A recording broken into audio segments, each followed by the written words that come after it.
think it recorded the first time, Mark, so we were lucky. I don't know. Maybe. I did one the other week there, lads, and it went really well, and I was so thrilled with it. And then I looked and I hadn't freaking recorded it properly. So I'm hoping this one records, because it's nice. It's nice to be able to show people, I guess. Yeah. So why would a one-touch pass not work? Anybody? Just quickly, because I've got to get a bit to get through yet.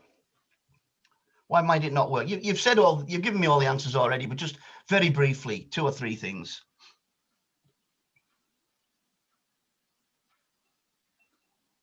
Poor technique. Yep. Didn't scan.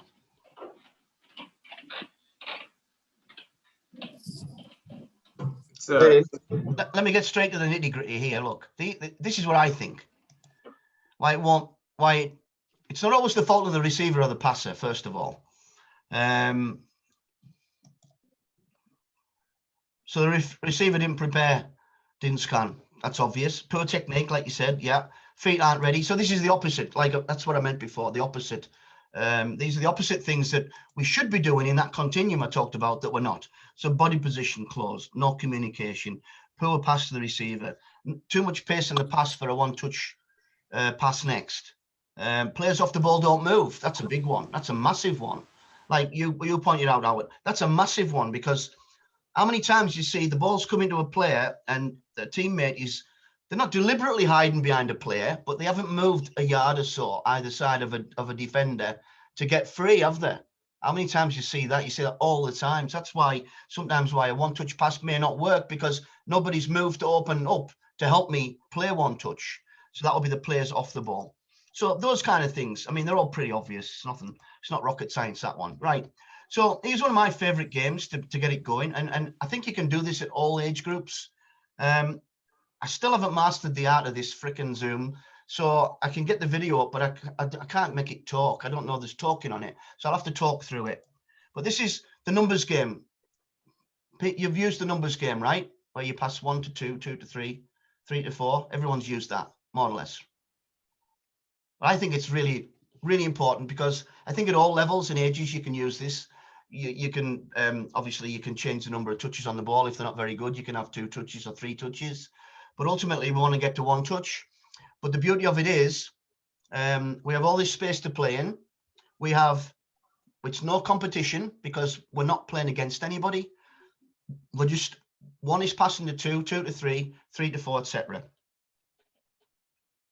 I'll just show you this very quickly.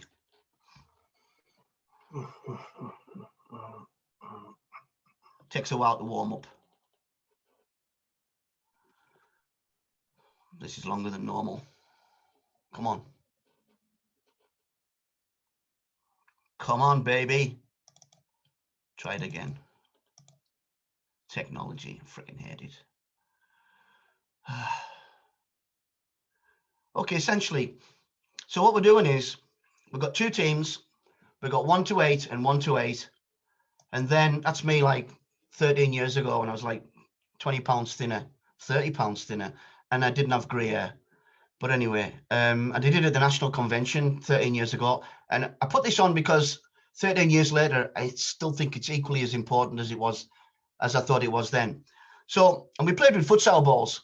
Again, if the kids aren't very good technically, at least the ball's going to stick at the foot, kind of. And you know, and for all our indoor training that we have to do in the winter, whenever it starts again, on those bouncy fields, the futsals are great for that. So the opposition are just getting in the way just by playing. So I've got to be aware of all the. So what do you think I need to be aware of now? The ball's coming to me. I'm number 3. So what do I need to be aware of? Let's say we're playing 2 touch to start, but then we'll go to 1 touch. What do I need to be aware of?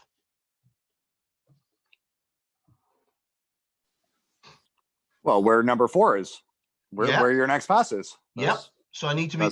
Yeah. Oh no, it's not. Hey, there's nothing. There's no rocket science going on here, Sean. It's all simple stuff. I just want you to think about it. That's all. So where number 4 is before I receive it. What else?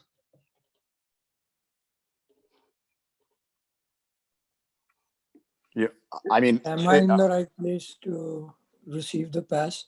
Pardon? Am I in the right spot to receive the pass? for Yes, number finding two? the right space, absolutely.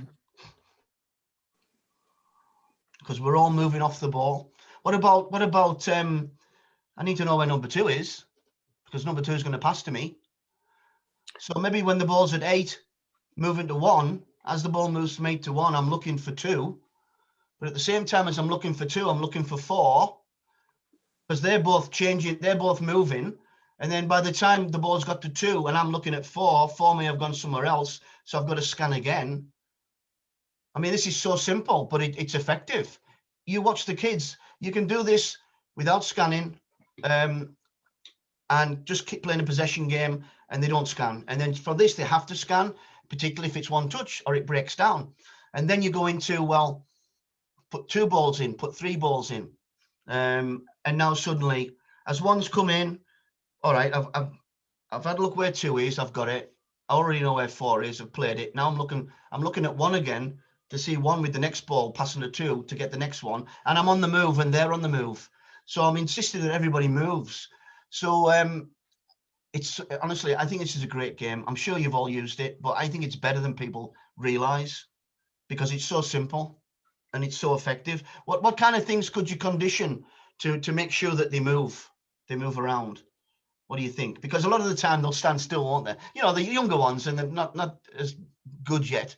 They'll pass and they'll stand still. You know what it's like. Well, Wayne, you could do a competition to see who can get through all the numbers first before the other team, right? Yeah, you could do that. Yeah, absolutely. could add a defender, add a neutral defender that's looking to press both teams. That's a good one. Yeah, you could do that. So in other words, a defender, if whoever they're close to, they're going to make that person move, right? Because they're going to get away from the defender. Is that what you mean, Sean? Yeah, exactly. Yeah.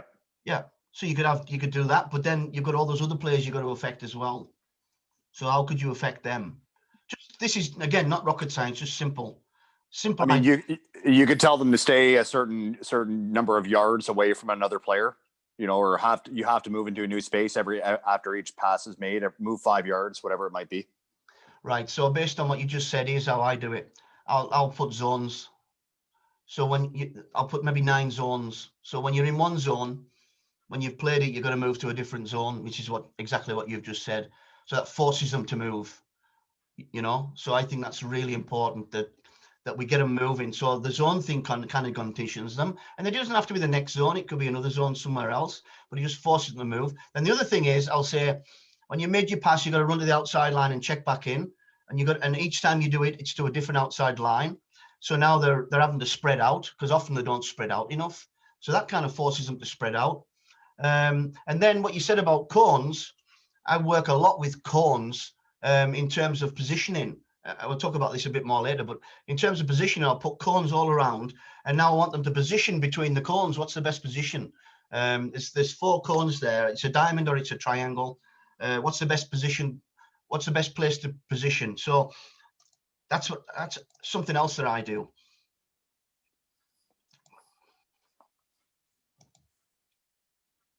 What's this one? Let's just go recapping. That's just recapping. What do you think the key factors are? We've talked about that, but just remind me. Key factors of what for the players off the ball now. What are the key factors that we need to be successful? Whether it's one touch or not. We've talked about it, but just throw it in there just quickly as a recap. Anybody? Get your feet ready. Yeah. Key factors of movement off the ball. Feet ready is one of them for sure. I was thinking less specific than that actually, but I was thinking teammates position, opponent's position, where the space is, where the ball is, how much time I've got. I think those are the main key factors, but when you break it down, it's absolutely those other things that we talked about for sure. Where am I at? Right. So again, we've talked about my teammates only got 1 touch. And there you got the opponent's teammates, space, ball, time. So what I'm trying to establish is it's as important for the players off the ball as those on the ball to scan and have this one-touch mentality ability. I'm not going to do that one. No, I will do that one. To hell with it. I like this game. Right, this is another game, and this is one that you know, by one touch it conditions your mind to look away from the ball. This one conditions your mind in other ways. So this is, and I like this one. This is one where I'm relating one-touch mentality to movement off the ball now. I've moved away from it being the player that's receiving, more to the players that are off the ball now. So on this one, it's a simple game, right? You can see the arrow, can't you? So let's say we've got a target there at that end, a target at that end, and you've got to get the ball to the target. You keep possession, but then in order to keep possession and be able to score again, and please tell me if you've done this one before, I'm sure you have. In order to keep possession, you've got to get the ball back into your own half before you can go back. So that's mentally telling the players they need to spread out. Because if they don't spread out, they're not going to score again. You know, you've got the picture in your mind. So the balls, it goes in there. We've got to get people running into this area here, into the other half, before they can go back. So they're always going back to the same target. It's not like usually where you know, it's at both ends. You've only got a target at one end. So that, again, that's going to condition your mind in some cases to move away from the ball, because I just think we tend to condense towards the ball. So we get the ball to the target, and when you stop it, if you try this, you'll stop it. I guarantee, let's say it's 6v6, 5 in the field and a target player. I'll guarantee all 5 are very close to the ball. I'll guarantee, because they get sucked to it. And then I'll say, you stop it then. You go, well, how are you going to score? Because you've got no one in the other half to score a goal. Everyone's gone to the ball. Now, if you've got kids who are much more aware than that, good luck. Because even mine, who are good players, still, they get sucked to the ball rather than spreading out. So I'll say, don't always follow the ball, move away from the ball. And this condition sorts it. So I'll look at it and I'll say, right, I need you to support short. I need you to support wide. I need you to support long and deep. And so, in other words, we need to spread out in the field. And again, I think too many, and I'm digressing now, but let's say 11v11, I don't think we play big enough. Our teams, my team doesn't play big enough. We waste 20 yards on either side. I tell you, having to work on it in training. We waste 20 yards either side when we could really spread the opponents out. Well, this is a game that spreads your teammates out because of the condition. That's all. Does anybody do that one? Have you tried it? So it's a new one. I hope it's a new one because it's a great one. It's one of the best ever. I learned it from somebody many years ago, and I think it's a great session. But look, at the end of it, I'm going to send you an ebook anyway on all these ideas. So I'll an ebook on training ideas for one-touch training. So, right. I like this one. What could be a simple but good way for you to better understand the thinking? Again, this isn't rocket science. It's a simple one. The thinking process is to know exactly how the players are thinking. How do you get into their head, in other words? Because a lot of the national organizations will say, don't do this. Well, you play with them. Yes. You gotta play. Freaking right. Freaking right. I mean, you know, a number of courses have been, don't join in. Well, yes, do join in my opinion, because you're not going to know what's going through their head until you do it yourself, you know? And I just think that's vital that you get in there. Now, if you're not very good, it doesn't matter. Maybe you won't get the ball much, but just practice the scanning and see how hard it is. Because it's not easy. I think it's the easiest thing to teach and the hardest thing to learn for players, because they naturally look at the ball. They don't want to look away from the ball. They're afraid to look away from the ball. Now, they might look away from the ball more when it's away from them than when it's coming to them, because they're focused on the ball. So get in there and join in. And that's what I think anyway. So you're feeling what they're feeling. And I think and I love it. I love doing that. I love, even at my age, I'm 63, can't run, but boy, oh boy, am I a good scanner. Waste of friggin' time now. Oh, I asked oh, never mind that one. Parents. Yeah, I asked parents. It doesn't matter. Right.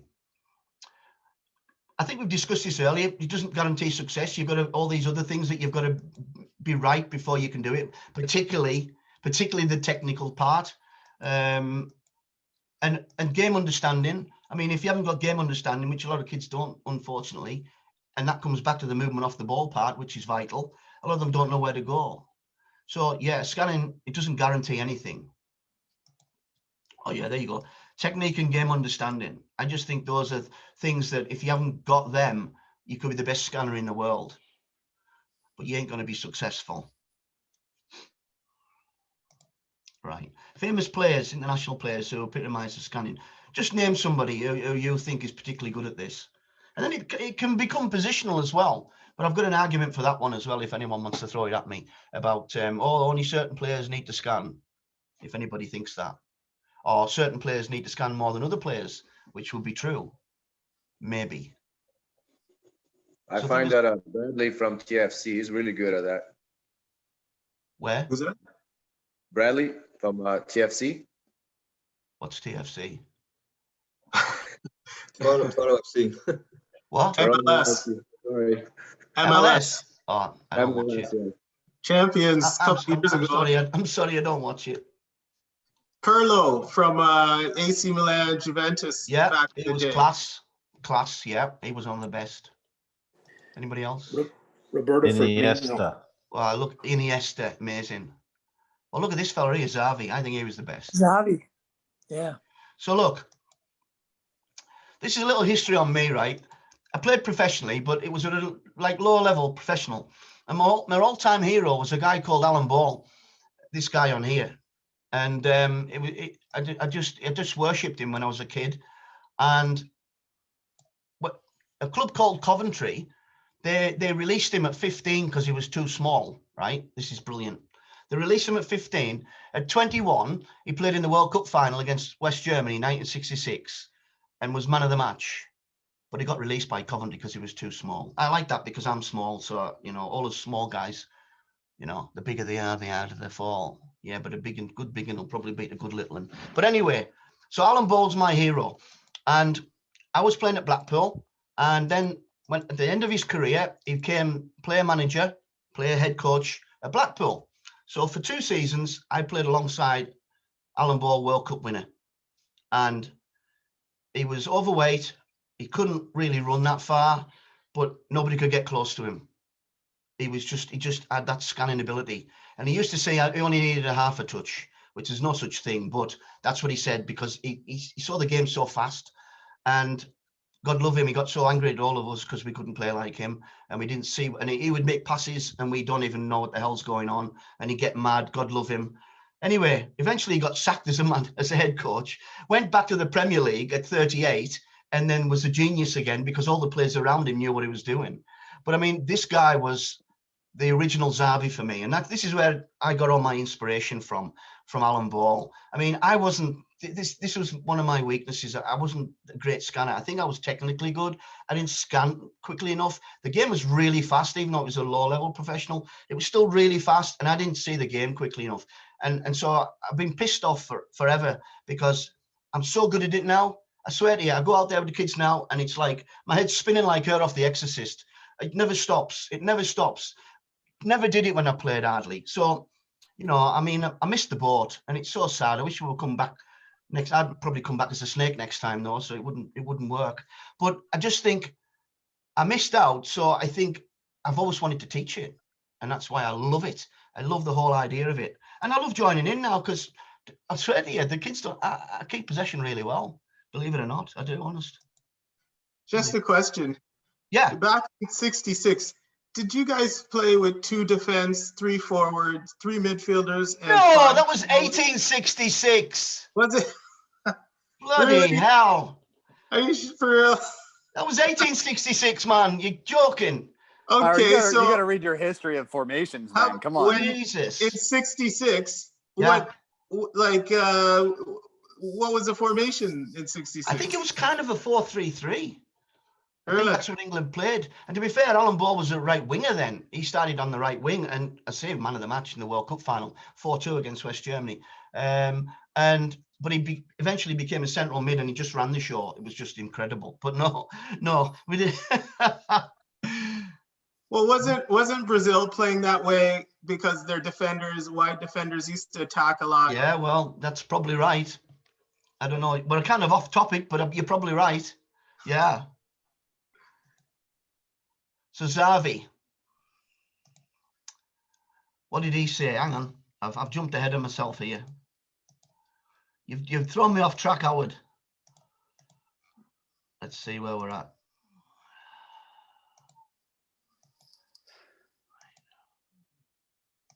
Yeah, good. So Xavi, I think he's probably the best of the latest ones, and I've got some videos on him. I'll show you. But here's what I read about him. I just read. He said it's all about the scanning. It's the look and the think.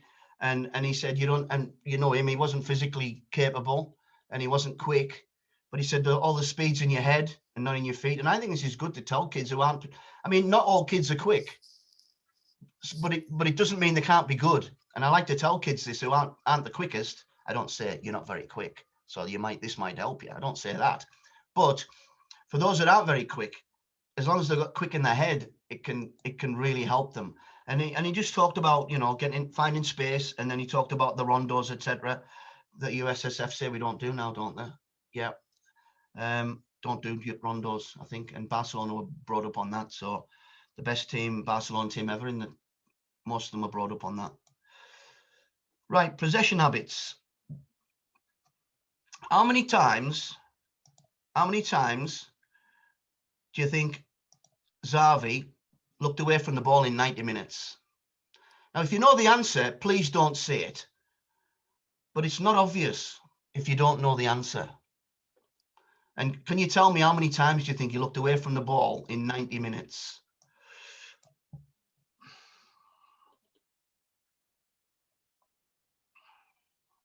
Have a guess. 80 minutes. No, how many times? How many times did he look away from the ball? So every time he looked away from the ball, they counted it in 90 minutes. What do you think? I don't think I faced the question very well, did I? I didn't put the question out very clearly there. Sorry. I would say every second of the game he looked off the ball. That'll be that. That'll be it. Well, freaking hell! I don't think you get any better than that. That's perfection. I guess every time. Pick a number. Pick a number. 1,000. Every other second. There you go. Well, when I asked the kids, they said, 25, 50, 100. They didn't realize the significance about it. You guys obviously do. And this is what they said. On one game, it was 841 times he looked away from the ball. I mean, I think I'm being lucky if I look 40 times in a game, which was the difference. That's why he was great and I wasn't. About 10 times a minute, once every 6 seconds. Sorry, I read a study, I don't know, 2, 3, it might even be longer ago now, where your brain actually, if you're looking, you don't even need to like consciously recognize what's going on. Your brain will actually record that for you and give you that information. You'll subconsciously make the decision without actually registering it in your brain. So even if you just look briefly, having the picture in your mind, I always tell the kids, just like give your brain the information. Yeah. You don't even need to absorb it. Just give your brain the information and your brain will help you make the right decision. And because you've only got a fraction anyway for that look, haven't you? Yeah. But that's what I always tell my kids, just give your brain the information. If you don't give your brain the information, you'll never know. Totally. And this is like once every 6 seconds, but like you said, Howard, it's not, I don't think it's literally once every second, man. I mean, Jesus, you'd have a broken neck, but it is a lot. I would say, let me see.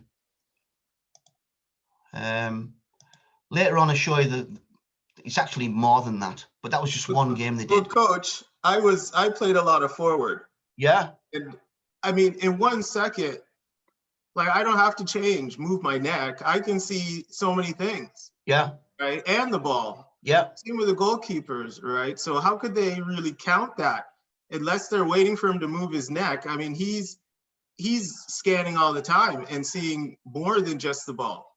Well, you're That's- probably right, because but I think what it means is he wasn't looking at the ball, so his head turned. Do you know what I mean? It actually turned away from the ball. That was the physical thing that he did. So I think that's what they were counting, Howard, you know. But I take what you mean. I mean, you're seeing the game in front of you all the time, and you can see everybody in front, but you can't put side to side and behind. I think that's what they were looking at. So this gives you an idea, this here now. I think it starts at 41 seconds, so I'm going to move it on. So this gives you an idea of what they're talking about.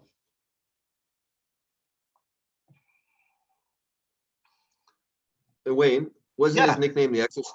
Wasn't his nickname the Exorcist? I think it was, yeah. I think it was. I think that's actually what they call me now. Yeah, well, I don't say that to the kid. I don't do that one with the kids, to be fair, but yeah, it is like them, yeah. So watch, look, that's him looking away, watch. He's always looking there, look there. I mean, that's obvious. That's an obvious look, Howard, yeah? That's an obvious look. That's what they were counting. That's an obvious look. Scanning. And then if you look, what I love about this, it's to show the scanning habits, but also look at his positioning. Right in the middle of the triangle. How many kids will go and stand there or move to there or move to there? But he just goes right in the middle. And that's a big part of what I try and teach as well. So he's right in the middle of the opponents. He's got all that freedom. You know, he didn't sprint in there. He just almost walked into there because he sees where he needs to be. Oh, I love this one. This is brilliant. Hang on. Remember the no-touch turn I talked about, the no-touch turn fake? Well, to be fair, he does touch it, but it's kind of the no-touch turn. But then it's like, freaking hell, what happened? I love this one. He's looked away. Oh, see ya. There. Boom. Look, watch. Look away. Where's the opponents? Look away. Oh, I see the opponent. I see the spaces there, etc. Oh, this is a beauty, this one. I love this one. It's bloody great. Right, so he's here.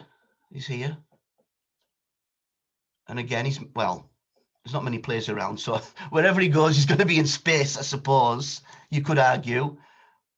Oh, see ya. Don't want to be ya. I love that one. That's bloody brilliant. The kids are learning that one really well now, and they never did it before. Changing the direction of play without touching it. Look.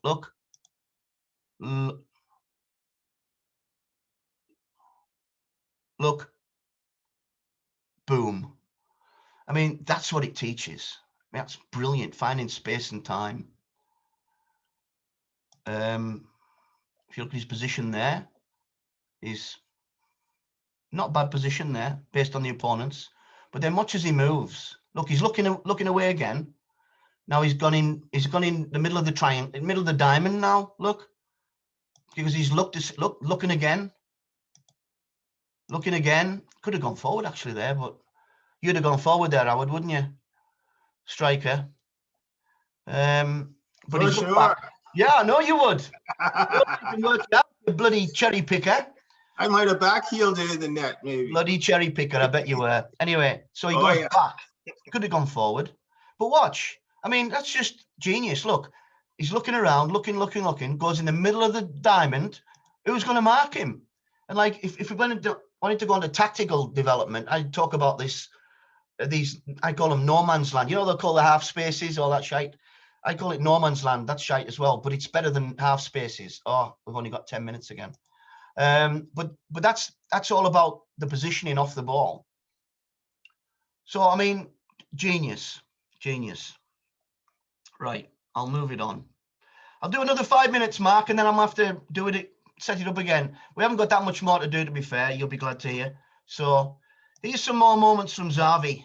This is a good one because I don't know how to do this on a video, but it kind of shows it really well. I'm just freaking useless at technology. Right. I mean, that's obvious now, isn't it? You don't even have to say it. But I love this. Space as well, as usual. Scanning. Always scanning off the ball.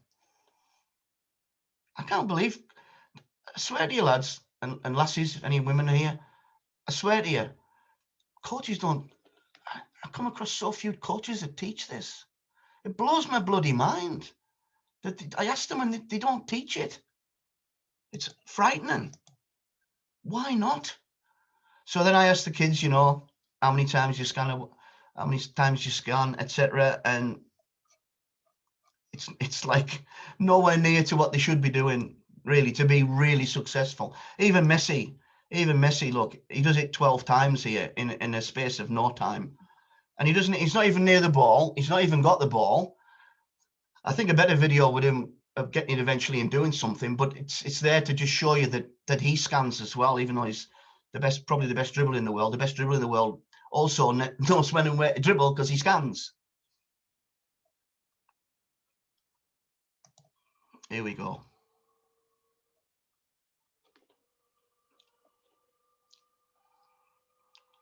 And again, that's showing you with the little clever diagrams that all these clever geeks can put together. Always looking away from the ball. That's the beauty of it. All right.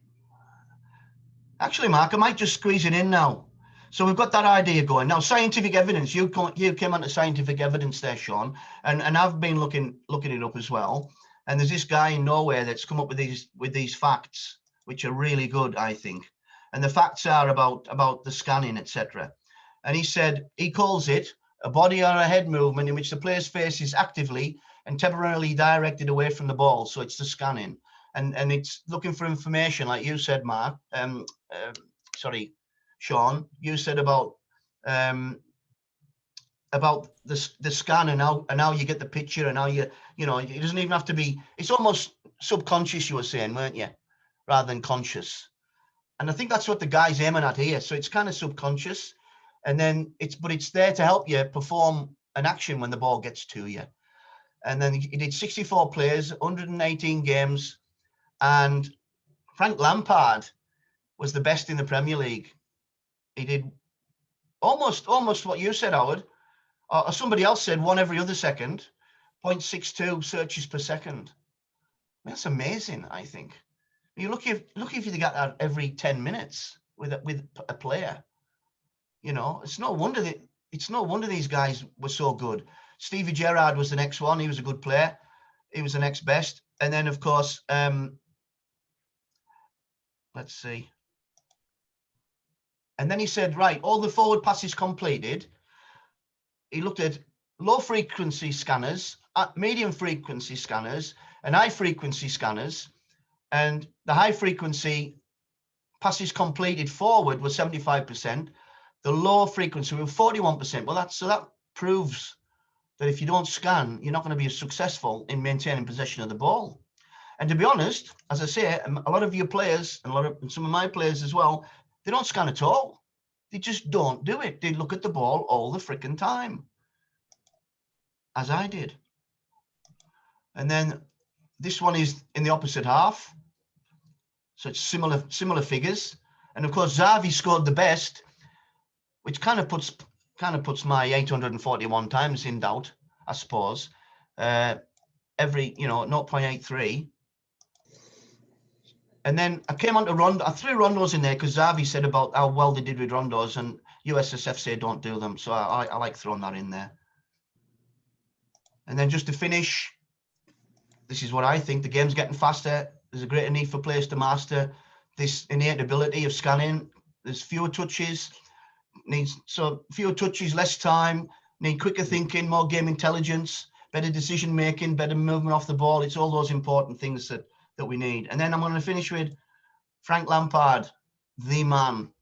Watch him on here. It's brilliant.